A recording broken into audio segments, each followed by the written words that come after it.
이번 시간부터는 컴퓨터를 직접 조립하는 과정에 대해 살펴보겠습니다. 자, 그럼 저와 함께 컴퓨터 조립 과정을 살펴보실까요? 컴퓨터를 조립하기에 앞서 컴퓨터 조립에 필요한 공구에 대해 알아볼 텐데요. 컴퓨터 조립에는 드라이버, 롱노즈 플라이어, 니퍼, 플래시 등이 필요합니다. 먼저 드라이버는 컴퓨터 조립에 반드시 필요한 공구인데요. 15cm 정도의 굵은 드라이버가 적당합니다. 롱노즈 플라이어는 뾰족하고 긴 집게 형태의 도구로 메인보드, 하드디스크의 점퍼를 빼거나 끼울 때 편리하게 사용할 수 있습니다. 니퍼는 조립의 마지막 단계에서 내부 배선을 정리할 때 주로 사용되는데요. 케이블 타이의 끝부분을 자르는 등의 용도로 사용됩니다.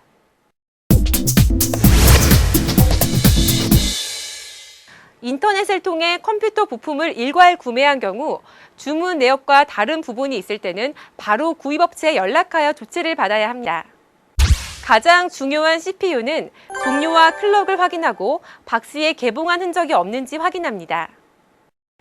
그리고 램의 개수가 맞는지, 또 램의 용량과 속도가 정확한지 스티커를 통해 확인합니다.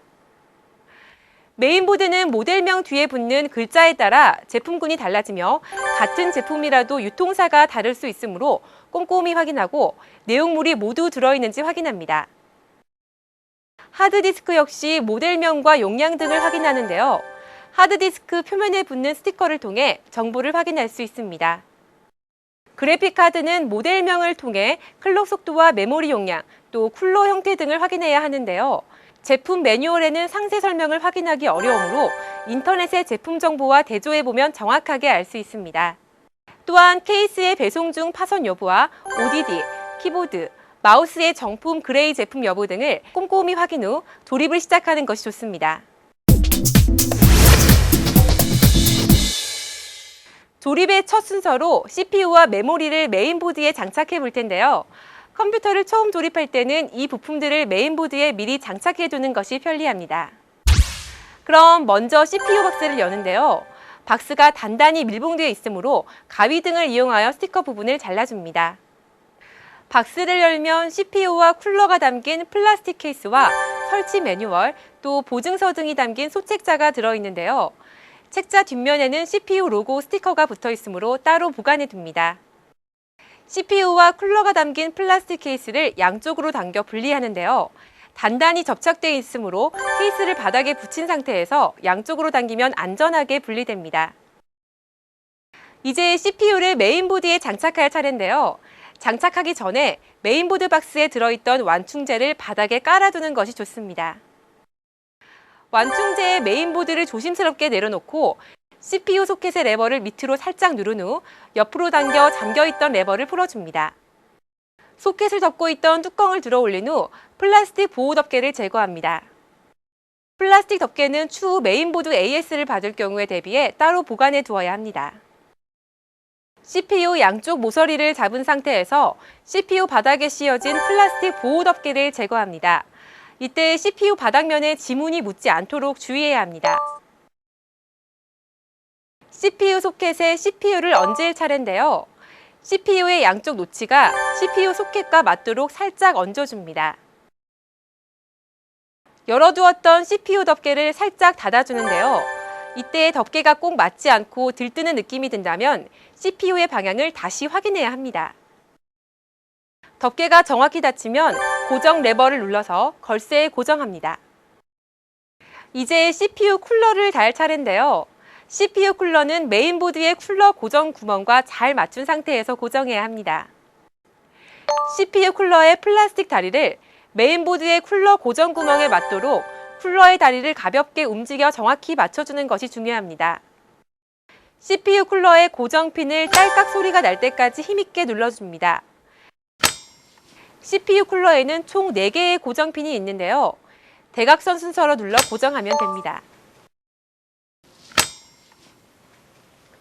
이제 메인보드를 뒤집어서 핀이 정확히 고정되어 있는지 확인해야 하는데요. 각 고정핀은 두 갈래의 흰색 플라스틱 사이에 검정색 고정핀이 튀어나온 상태로 고정되어야 합니다. 만약 검정색 핀이 보이지 않거나 흰색 플라스틱이 하나만 보이는 경우는 잘못 고정된 것이므로 다시 쿨러를 장착해야 합니다. 쿨러를 제거할 땐 일자 드라이버나 손으로 플라스틱 다리를 화살표 방향으로 돌리고 잡아당기면 되는데요. 다시 조립하실 땐 아까와 같이 다시 플라스틱 다리를 제자리로 돌려주시면 됩니다. 쿨러 장착이 마무리되면 CPU 쿨러의 4핀 전원 커넥터를 메인보드의 CPU 팬 커넥터에 꽂는데요. 쿨러 전원 커넥터 한쪽에 새겨진 홈과 메인보드 커넥터의 돌기에 맞추어 꽂으면 CPU 장착이 마무리됩니다. AMD CPU로 컴퓨터를 조립하더라도 CPU나 쿨러를 장착하는 방법 외에는 큰 차이가 없는데요. AMD CPU와 쿨러를 장착하는 방법을 알아보겠습니다. 먼저 메인보드의 CPU 소켓의 걸쇠를 위로 들어 올립니다. AMD CPU 역시 방향에 맞춰 꽂아야 하는데요. CPU 모서리의 금색 삼각형과 CPU 소켓 모서리의 작은 삼각형 홈을 맞추면 됩니다. CPU와 소켓이 빈틈없이 맞으면 CPU 소켓 고정 레버를 눌러 고정합니다. 이제 쿨러를 장착하려는데요. AMD CPU 쿨러 양쪽의 고정형 클립 중 금속 클립만 달린 쪽을 기울여 CPU 소켓에 걸어줍니다. 반대쪽 클립도 CPU 소켓의 걸쇠에 고정하는데요. 양쪽 클립이 모두 걸려있는 것을 확인한 후에 쿨러 고정 손잡이를 반대로 젖히면 쿨러가 메인보드에 단단히 고정됩니다. 만약 쿨러를 제거하고 싶으실 때는 반대의 순서로 진행하시면 됩니다. 마지막으로 쿨러의 4핀 전원 커넥터를 메인보드 CPU 팬 커넥터에 꽂으면 CPU 설치가 완료됩니다. 메모리 장착은 메모리에 꽂는 방향을 표시한 노치에 주의하면 됩니다. 먼저 메모리를 꽂을 슬롯 양쪽의 레버를 바깥쪽으로 밀어 젖혀 열어둡니다. 메모리를 슬롯에 얹어둔 상태에서 메모리와 슬롯의 노치가 맞는지 확인합니다. 만일 화면과 같이 메모리와 슬롯의 노치가 일치하지 않는다면 잘못 끼운 것으로 뒤집어서 끼워야 합니다. 메모리 방향이 올바른 것을 확인한 후에 젖혀두었던 양쪽의 레버를 잠궈줍니다. 이때 양쪽 엄지손가락으로 메모리를 누르면서 집게손가락으로 양 레버를 안쪽으로 밀면 쉽게 잠글 수 있습니다. 추가 메모리 역시 같은 방법으로 장착하는데요. 그림과 같이 같은 색깔의 슬롯에 꽂으면 듀얼 채널을 구성할 수 있습니다. 메인보드의 CPU와 메모리의 장착이 끝났습니다. CPU와 메모리는 꽂는 방향에 주의해야 하는 점 반드시 기억하세요.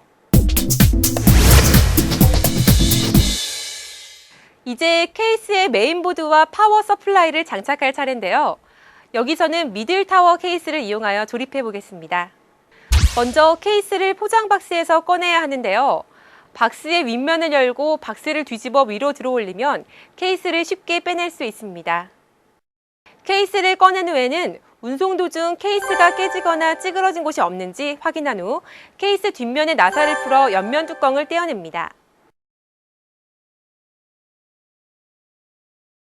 메인보드 박스에서 백패널을 꺼내어 케이스 내부의 백패널 고정부의 자리를 잡고 상하 좌우 모서리를 가볍게 눌러 고정합니다.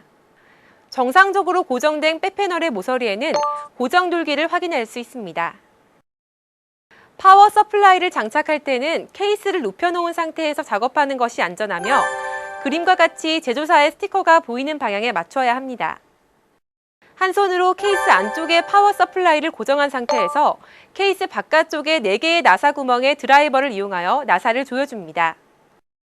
케이스에 메인보드를 장착할 때는 케이스 안쪽에 끼워진 스페이서와 메인보드의 나사 구멍의 위치를 미리 맞추어 보는 것이 중요합니다. 메인보드의 종류에 따라 나사 구멍의 위치는 조금씩 달라지는데요. 메인보드의 나사 구멍을 미리 확인해 둡니다. 케이스 바닥면에는 메인보드와 케이스를 띄워주는 스페이서가 장착되어 있는데요. 케이스의 스페이서와 메인보드의 나사 구멍의 위치가 정확한지 눈으로 확인합니다. 만약 케이스에 장착된 스페이서가 없는 경우 케이스 부품 봉투에 포함된 스페이서를 롱 노즈 플라이어로 조여줍니다. 스페이서 설치 작업이 끝나면 메인보드를 케이스 안쪽으로 옮기고 나사를 조여주는데요. 이때 종이 와셔를 함께 끼우면 메인보드의 손상을 막을 수 있습니다. 이제 많은 분들이 어려워하는 각종 스위치와 LED 커넥터를 메인보드에 연결할 차례입니다. 케이스의 전원, 리셋 스위치와 LED 등의 단자들은 커넥터에 이름이 적혀 있어 역할을 쉽게 알 수 있는데요. 먼저 메인보드 매뉴얼에 표시된 케이스 커넥터의 위치와 실제 메인보드의 위치를 비교 확인합니다. 확인이 끝나면 파워 스위치와 리셋 스위치를 각각 연결하는데요. 두 스위치는 극성이 없으므로 꽂는 방향에 신경 쓰지 않아도 됩니다. 반면 파워 LED와 하드디스크 LED는 방향에 신경 써서 꽂아야 하는데요. 커넥터 선 중 색깔이 있는 선이 플러스입니다. 케이스 외부의 USB 단자와 오디오 단자 역시 메인보드 매뉴얼을 확인하고 방향에 유의하여 연결합니다. 사실 케이스에 메인보드를 장착한 상태에서 각종 커넥터를 연결하는 것은 상당히 어려운 작업인데요. 케이스에 메인보드를 올려놓은 상태에서 미리 커넥터를 꽂는 것도 좋은 방법입니다. 하드디스크와 광학 드라이브를 장착할 차례인데요. 케이스에 따라 장착 방법이 조금씩 다르므로 하나씩 자세하게 살펴보겠습니다. 하드디스크는 내부 3.5인치 베이에 장착하는데요. 케이스에 별도의 고정장치가 제공되는 경우 고정장치를 미리 설치한 후 적당한 3.5인치 베이에 꽂아줍니다. 만일 케이스에 하드디스크를 직접 고정하는 제품이라면 적당한 위치에 하드디스크를 밀어넣고 양쪽에 각각 2개씩의 나사를 조여주면 됩니다. 미들타워 케이스에 하드디스크를 설치할 때는 메인보드 커넥터나 그래픽카드 슬롯의 위치를 피해서 설치하는 것이 좋습니다.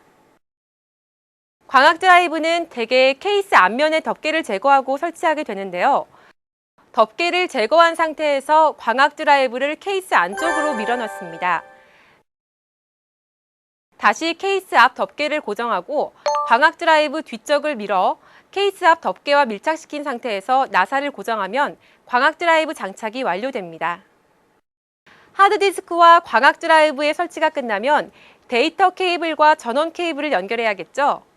최근의 하드디스크와 광학 드라이브는 모두 시리얼 ATA 방식으로 간편하게 연결할 수 있습니다. 먼저 시리얼 ATA 케이블을 이용하여 하드디스크의 시리얼 ATA 단자에 꽂고 케이블의 반대쪽 커넥터는 메인보드의 시리얼 ATA 단자에 연결합니다. 파워 서플라이에서 시리얼 ATA 기기용 전원 커넥터를 골라 하드디스크에 연결합니다. 광학 드라이브 역시 하드디스크와 같은 방법으로 연결합니다. 그래픽카드의 설치는 매우 간단한데요. 케이스 뒷면에 가이드를 빼고 슬롯에 꽂기만 하면 됩니다. 먼저 메인보드의 PCI 익스프레스 슬롯에 그래픽카드를 가져가 제거할 가이드의 위치를 가늠합니다. 나사로 고정된 가이드는 나사를 풀어 제거하면 되는데요. 가이드가 케이스에 붙어 있다면 가이드 뒷면의 십자홈에 드라이브를 끼우고 아래 위로 움직여 안전하게 제거할 수 있습니다. 가이드의 제거가 끝나면 그래픽카드를 PCI 익스프레스 슬롯에 끼우고 별도의 전원을 연결하는 제품인 경우 그래픽카드에 맞는 전원 커넥터를 연결하면 됩니다.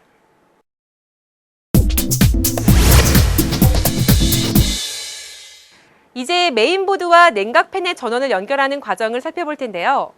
전원 커넥터는 방향을 맞추어 꽂아야 하지만 커넥터마다 홈과 걸쇠가 마련되어 있어 방향을 쉽게 확인할 수 있습니다. 먼저 CPU의 4핀 보조 전원을 연결하는데요. 커넥터와 단자의 홈을 맞추어 꽂습니다. 24핀 메인보드 전원 커넥터 역시 걸쇠와 홈의 방향을 확인하고 꽂습니다. 케이스 냉각팬의 전원은 3핀 또는 4핀 커넥터로 나뉘어지는데요. 3핀 전원 커넥터는 메인보드의 냉각팬 단자에 직접 연결하며 4핀 전원 커넥터는 파워 서플라이의 4핀 전원 커넥터에 연결합니다.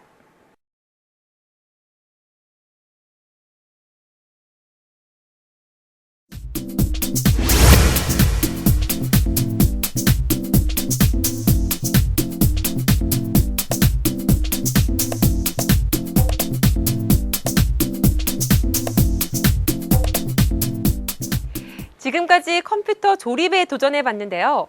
별로 어렵지 않으셨죠? 다음 시간에는 조립한 컴퓨터의 상태를 확인하고 문제를 해결한 후 조립을 마무리해보겠습니다. 헬로우 PC 다음 시간에 만나요.